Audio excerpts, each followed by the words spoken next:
Muy bienvenidos, bienvenidas, que el Señor los acompañe, especialmente en esta semana que vamos a estudiar un tema bastante importante.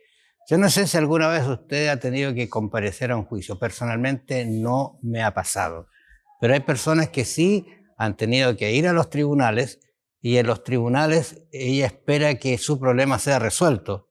Y si no es resuelto, y si le hacen preguntas que usted no esperaba que se le hicieran, y si alguien dice, mire, yo sé de algo de usted, no sé, los juicios son complicados, pero esta semana vamos a ver el proceso del juicio.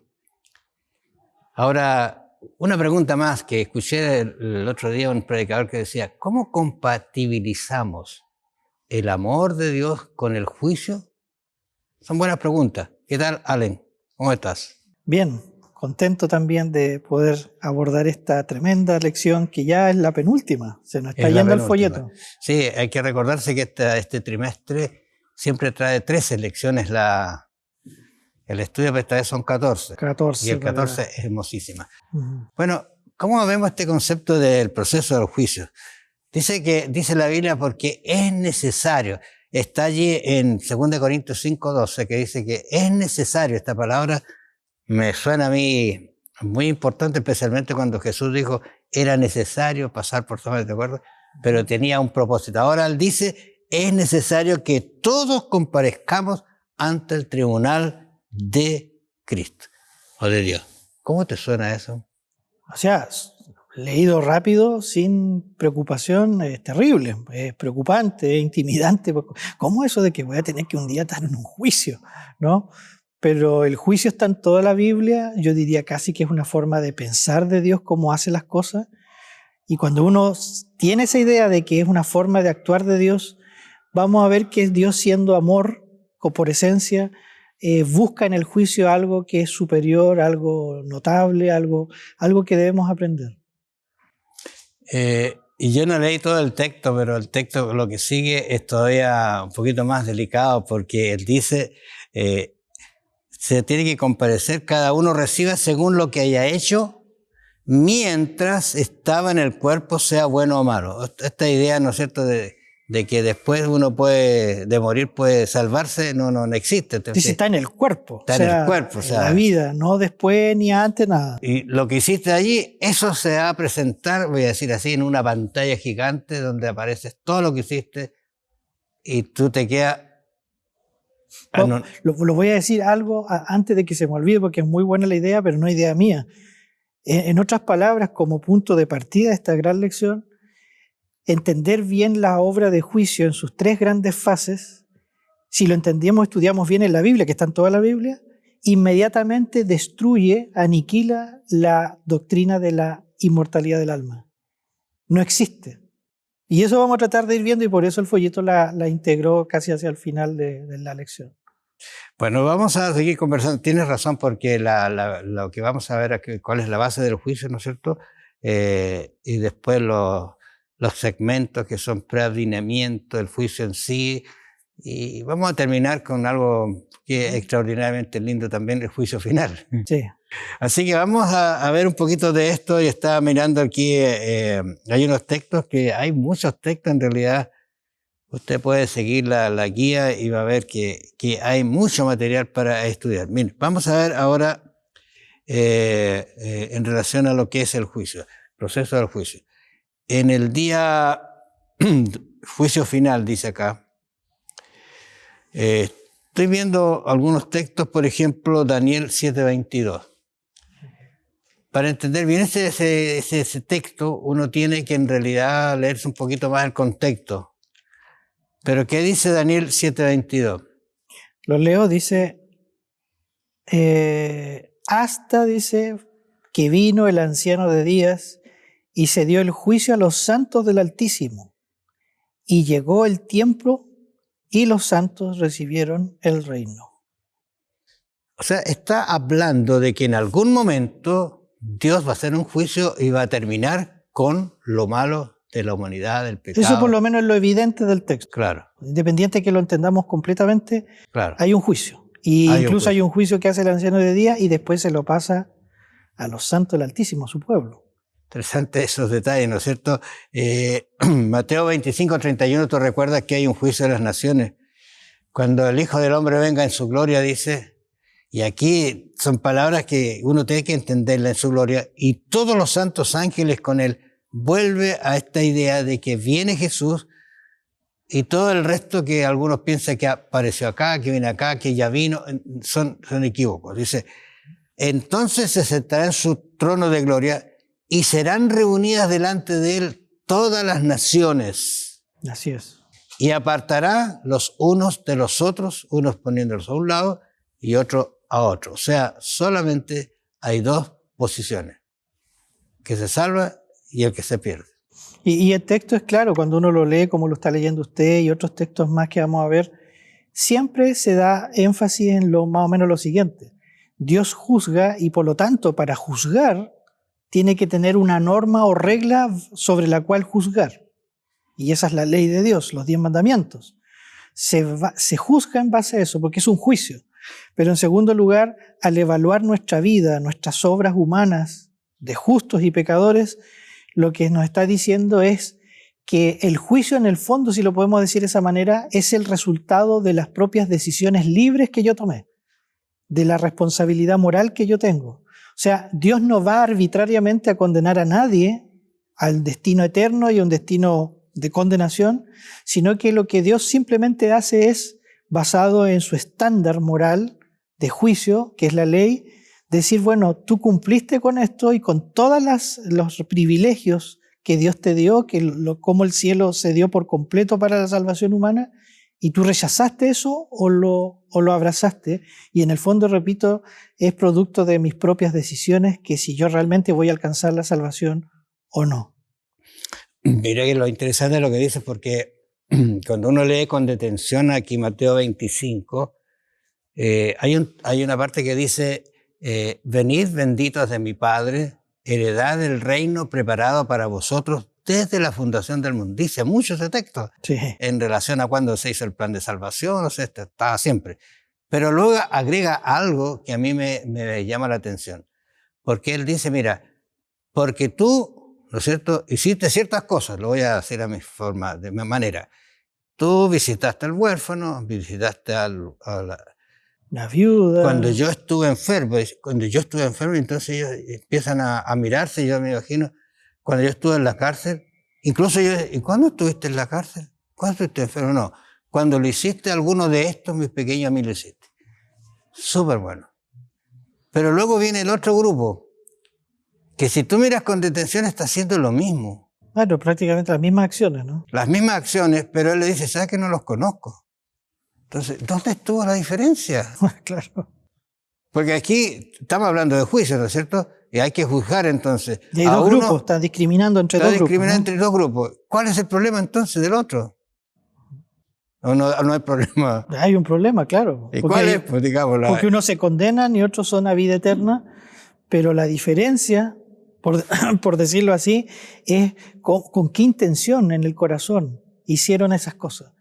Lo hicieron solamente para mostrar de que eran cristianos, que vivían una vida intachable y todo eso, por los esfuerzos humanos, salvación por obra, por decirlo así, o lo hicieron porque Cristo, ¿no es cierto?, hizo una obra en sus corazones y lo que los movió, por decirlo así, la intención, lo que ellos reflejaron era en una comunión constante con Cristo y el propósito por el cual ellos hacían eso era porque lo hacían por amor a Cristo, veían en las otras personas esa obra, digamos. Y el texto mismo lo dice, ¿cuándo te vimos? Ahí está la idea, o sea, yo no estuve haciéndolo para que me veas, para que reciba un beneficio, no, lo hice porque el amor de Cristo estaba en mí, ¿no es cierto? Y eso fue todo, así que el juicio, pues ya estamos teniendo que hay un juicio final y que el juicio va a ser en base a mis obras, pero no las obras que yo tengo, sino las que el Espíritu Santo pone en mí y me hace reaccionar al ver al necesitado, al angustiado, a la cárcel, al abandonado. O sea, es precioso por un lado porque uno se queda con la parte media intimidante, que un juicio y vamos a ser expuestos, ¿no?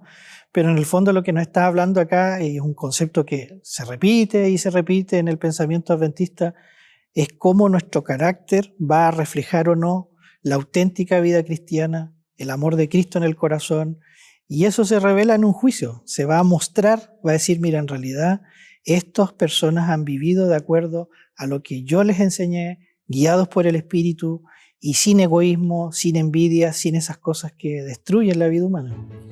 Sabe que da para pensar esto que aparece en este texto. Deberíamos estar preparados para que el Espíritu Santo nos guíe a toda buena obra.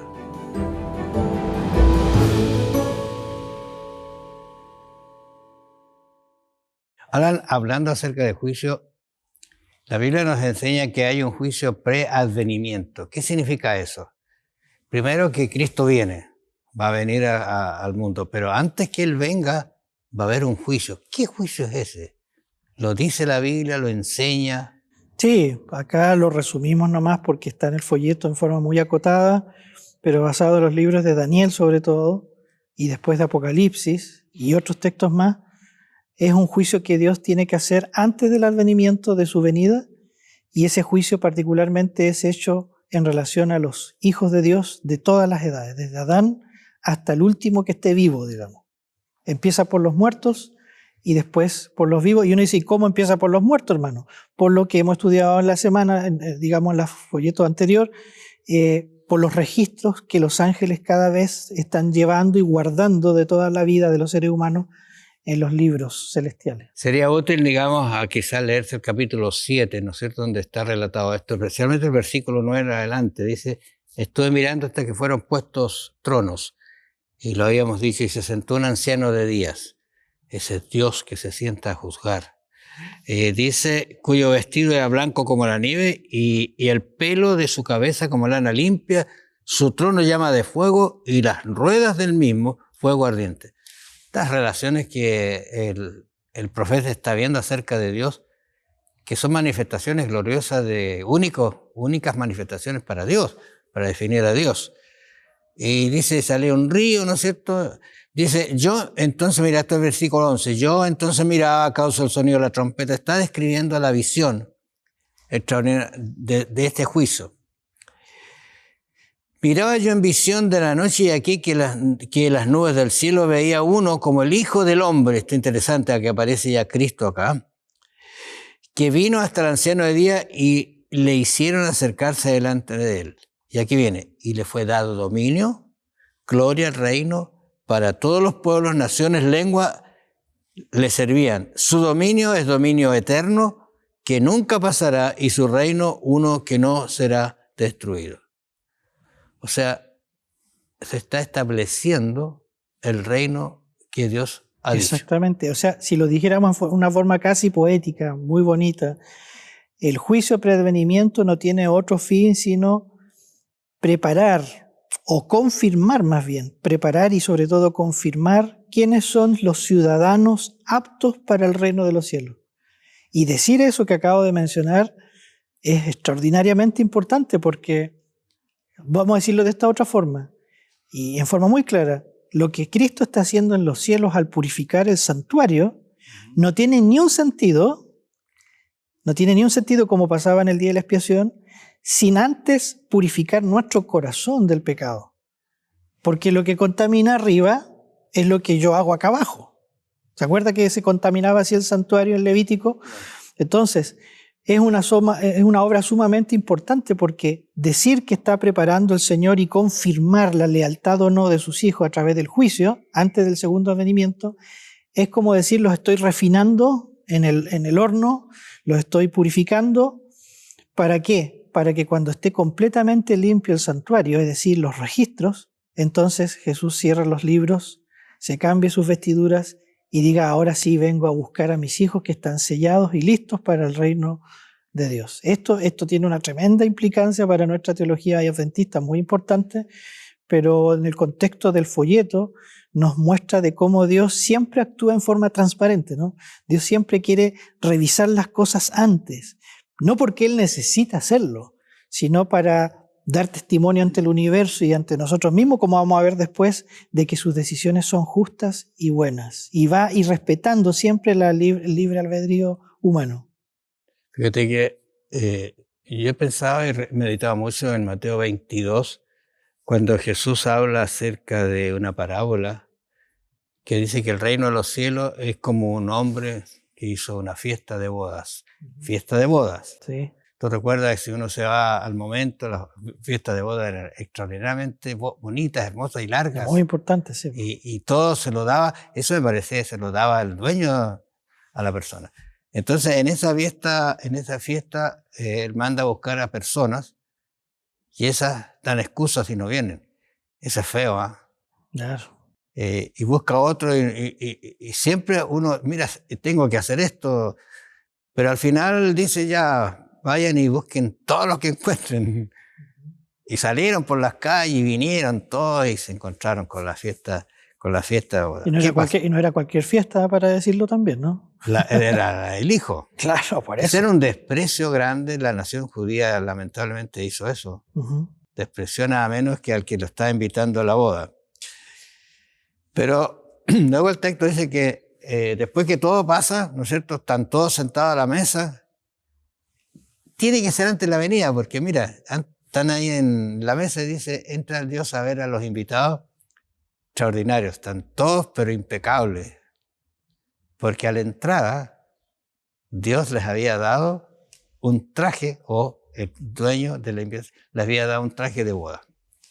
Y él mira y de improviso es como una hoja en blanco que tú tienes un punto. Al tiro diste el punto. Se notó enseguida. Se notó enseguida. Y aquí hay una cosa que uno da para pensar, porque llega donde la persona dice, ¿y tú qué haces aquí? Voy a hacer mis palabras. ¿Qué estás haciendo? Porque no es que había sido invitado, tenía un problema, que no aceptó el vestido y se puso él su vestido. Y con el vestido nuestro, que es nuestra justicia, no podemos entrar al cielo. Lo que usted dice es tan importante, hermano. Uno a veces no haya cómo transmitir la importancia de lo que acaba de decir usted. Yo invito a los lectores, a los auditores, nuestros hermanos, vayan al libro Palabras de Vida del Gran Maestro. Palabras de Vida del Gran Maestro. Y la hermana Juay, lo que usted acaba de citar de la parábola de bodas, ¿sabe a qué lo aplica? Lo aplica al juicio preadvenimiento. Uno a veces lee esa parábola y dice, qué lindo, hay que prepararse. Pero ella dice explícitamente que Cristo contó esta parábola junto con la de las 10 vírgenes y lo aplica al momento que comenzó desde 1844 en adelante. Que hay que estudiar estas cosas, las hemos repasado. Y el vestido de boda, ¿qué representa? Hay que repetir estas cosas, hermano, porque son importantes. Representa la justicia de Cristo, pero ojo, no como un manto que tapa toda la oscuridad mía interna, no está en ese sentido, sino que cubre como el primer paso, que es el perdón, pero el segundo paso es que yo tengo que seguir teniendo ese vestido para que se produzca la santificación o transformación del carácter interno. Ahora tenemos poco tiempo, pero hay un tema que es complicado, no complicado, pero es el juicio durante el milenio. Sí. Primero, para entender esto, tenemos que creer que hay un milenio, porque algunos no lo hacen, creen que van a ser 1000 años aquí en la Tierra, una serie de cosas. Está en Apocalipsis 20, ¿no? Claro, Apocalipsis 20 lo relata allí, pero hay un milenio, y un milenio muy claro, pero dice que en ese milenio va a haber un juicio. ¿Qué vamos a hacer? Mira, yo digo, me estoy colocando como que voy a estar en el milenio, ¿no es cierto? Vamos a hacer nosotros con el milenio. Y vi los cielos, la tierra nueva, porque el primer cielo y la primera tierra pasaron y aquí todo había sido nuevo, dice. Ya no existía, y yo vi la santa ciudad descender del cielo. Este es el texto que tú decías, del cielo de Dios, dispuesta como una esposa ataviada para su marido. Extraordinario. ¿Qué dice después? Y oí una gran voz del cielo que decía, aquí el tabernáculo de Dios con los hombres, y Él morará con ellos, y ellos serán su pueblo, y Dios mismo estará con ellos como su Dios. O sea, ahí viene una promesa, como usted está, vamos a analizarlo eso con más detalle en la próxima lección, porque es la última, pero justamente como resultado de eso que viene, hay otro texto que quizás es más clarificador y dice el 20:12, y vi a los muertos, grandes y pequeños, de pie ante Dios, y los libros fueron abiertos. Y otro libro fue abierto, el cual es el libro de la vida, y fueron juzgados los muertos por las cosas que estaban escritas en los libros según sus obras. Es lo mismo que dijimos hace un momento, pero acá está ya refiriéndose al juicio milenial. Le llamamos milenial porque dice Apocalipsis que son 1000 años, ¿no? Son 1000 años. Pero el propósito, diríamos, como una segunda fase de este gran juicio, la primera preadvenimiento, la segunda el milenio y la tercera el juicio ejecutivo de los resultados de los juicios anteriores, Claro. ¿no? Tiene que ver con todos aquellos que rechazaron el plan de salvación, todas estas garantías, estos tremendos privilegios, beneficios que dio el cielo a través de su Hijo. Y acá este texto, que habría, como dice usted, quizás tener 1000 años para entenderlo, el texto del milenio, el único propósito que tiene es mostrar y decir, y nosotros vamos a ser partícipes, y por la gracia de Dios estamos allí, los hijos de Dios vamos a ver y vamos a comprobar que Dios es justo y verdadero. El universo entero va a decir, yo lo decía de esta manera, es tremendo, es como, citando a Clive Lewis, que escribió un libro sobre esto, es como si Dios mismo ahora se pusiera en el banquillo de los acusados. No porque lo van a acusar, sino para decir, miren, yo abro todos los registros, ustedes verifiquen que mis decisiones son correctas o no. O sea, Dios, vamos a decirlo así, Dios muestra acá su gran amor y su humildad. Él dice, yo confío, yo he hecho todo esto y el universo no va a quedar con la más mínima gota de duda de que Dios es Dios, de que Él es bueno, es amor, de que sus principios de su ley son justos y rectos. Y yo digo, ¿qué otra forma puede existir de ser más transparente, de ser vindicado, ¿no es cierto?, que de esa manera?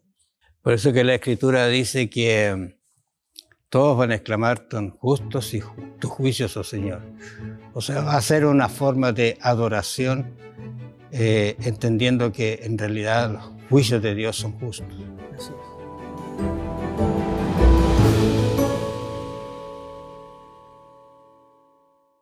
Vamos a conversar acerca del juicio ejecutivo, pero yo invitaría a que nuestros auditores quizás siguieran estudiando esto del milenio, qué se va a hacer en el milenio, profundizar un poquito más, porque el carácter de Dios en realidad fue vilipendiado.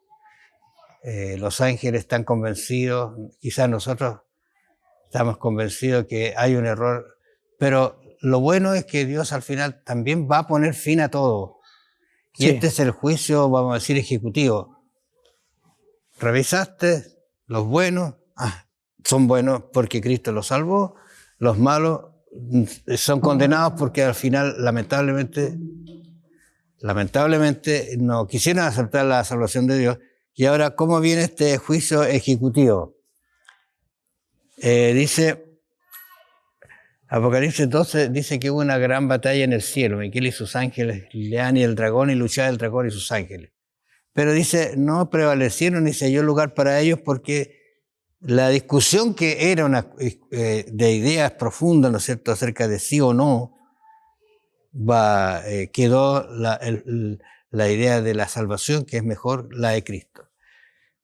Pero algunos yo creo que amaban tanto quizás a Jesús que los ángeles se quedaron allí, pero quedó la duda. La duda. Ahora, cualquiera uno puede tener dudas, pero después de todo lo que hemos visto de los juicios, yo creo que habrá alguna duda como para que Jesús ejecute. Dice el texto, dice, por lo cual alegraos, mira lo que dice, los que moráis en ellos. Los cielos, ¿no? ¿No es cierto? Está hablando de los cielos, ¿cierto? Dice, ay de los moradores de la tierra y del mar, porque el diablo ha descendido a vosotros con grande ira, porque le queda poco tiempo. O sea, ya me está hablando de tiempo. Me está hablando de que un momento se va a terminar todo. ¿Cómo es ese juicio ejecutivo? ¿Cómo se realiza? ¿En base a qué se realiza? Bueno, lo dijimos ya, especialmente acá estamos hablando de quienes se van a perder, aunque también está la vida eterna, porque a veces no hay que olvidar eso. Claro, ya hay unos que son salvos, pero acá hay una ejecución final y que es muy dramática de leerlo, porque después les invitamos a nuestros estimados oyentes, a leer Apocalipsis 20. Hay que leerse Apocalipsis 20. Habla de ese ataque final que se hace contra la gran ciudad. Cae fuego del cielo, e incluso lo resumo de esta manera, dice el 20, 14 y 15, y la muerte y el Hades fueron lanzados al lago de fuego. Esta es la muerte segunda. Y el que no se halló inscrito en el libro de la vida fue lanzado al lago de fuego. Y uno lee esto y primero no está la idea de infierno, que ya la analizamos. Claro, no está la idea. Porque está en un proceso histórico particular que sucede esto. Porque uno podría decir, ¿y por qué no fueron lanzados antes? Si hay un infierno, gente que fue muy mala y debe estar quemándose allí, no aparece esa idea. Ya este texto anula esa idea. Pero en segundo lugar, y repetimos mucho esto, dice, y fueron juzgados cada uno según sus obras. Si hay una cosa maravillosa en la Biblia, en toda la Biblia de tapa a tapa, es que Dios nunca va a forzar o imponer su plan sobre la decisión libre de nosotros los seres humanos. Nunca. Yo elijo mi destino. Siempre se ha dicho esa frase, ¿no? Uno es arquitecto de su propia vida.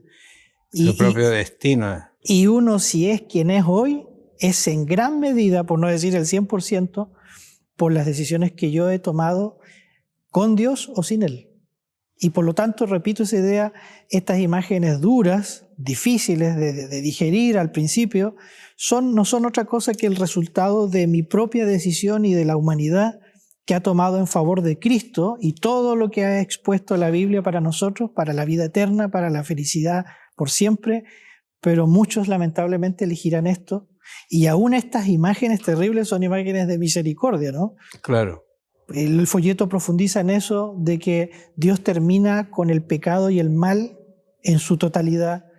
Hay otras expresiones, Malaquías, ¿no es cierto?, etcétera, donde no va a quedar nada, pero eso habla de que Dios está preocupado de este problema en nuestros corazones, en el mundo, en el universo, y la forma en que lo va a concluir va a ser completa, total, sin quedar ninguna duda de que Dios actuó en forma justa y verdadera. Ahora, siempre Satanás trata de sacarnos del pensamiento de que Dios va a destruir. Si Dios es un Dios de amor, sí, de misericordia, exactamente. ¿Cómo no va a pasar eso? No puede. No va a pasar, pero fíjate que Pedro dice, porque si Dios no perdonó a los ángeles que pecaron, dice, Claro, sino que los arrojó al infierno.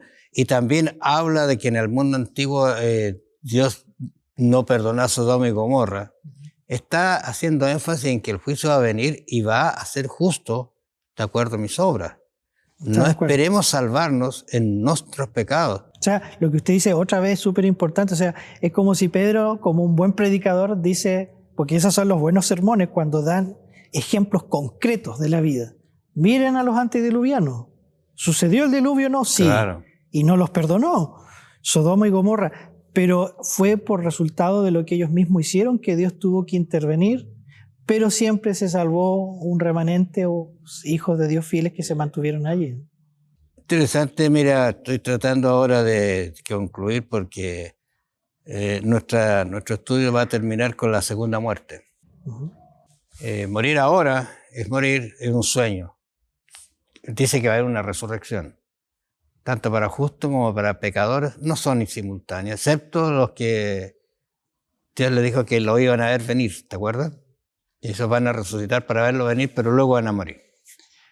Pero queda un momento unas personas que han sido condenadas lamentablemente por sus hechos y mueren. Entonces, aquí se produce la segunda muerte. Y en paréntesis, que es la muerte que sufrió Cristo, ¿eh? Así es. No es una muerte normal porque es la muerte del pecado, por las consecuencias del pecado por nosotros.